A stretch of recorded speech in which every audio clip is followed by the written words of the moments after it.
আমরা পিছানোর সুযোগই দিতে যাচ্ছি না তাদেরকে, আমরা সুযোগের সব পথ বন্ধ করে দিতে যাচ্ছি যাতে করে তারা আর পিছাতে না পারে। এটা কখনো একটা নির্বাচন কমিশনের কাজ হতে পারে না যে বারবার তারা তারিখ পিছাবে, নির্বাচনকে অনিশ্চয়তার দিকে নিয়ে যাবে। যদি তারা এই ধরনের কোনো চিন্তা ভাবনা করে তাহলে কিভাবে তারিখ পিছানো বন্ধ করা যায় আমরা এই ধরনের কর্মসূচি ঘোষণা করবো ইনশাআল্লাহ। নির্বাচন কমিশনের প্রতি যখন নির্বাচন কমিশন গঠন করেছিল আমাদের আস্থা ছিল পরিপূর্ণভাবে, কিন্তু তারা বারবার এক একটা পদক্ষেপ গ্রহণ করে আমাদের আস্থার লেভেলটা তারা বারবার কমিয়ে দিচ্ছে।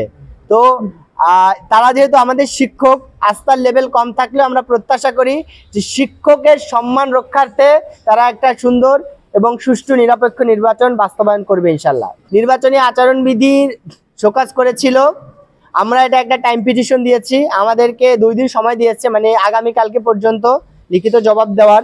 কিন্তু এখানে একটা সমস্যা হলো তারা যে শোকজটা দিয়েছে এখানে আসলে আমরা স্পেসিফিক আচরণবিধির কোন ধারা ভঙ্গ করেছে এটা তারা উল্লেখ করে নাই, এবং তারা 3টা শব্দ ব্যবহার করেছে যে এটা তারা হচ্ছে মানহানিকর মনে করেছে, উস্কানিমূলক মনে করেছে, তারা বিভ্রান্তিকর মনে করেছে, 3টা শব্দ। বাট আমাদের কোন কথাটা মানহানিকর এটা তারা উল্লেখ করেনি, আমাদের কোন কথাটা উস্কানিমূলক এটা তারা উল্লেখ করেনি, আমাদের কোন শব্দটা বিভ্রান্তিকর এটাও তারা উল্লেখ করেনি।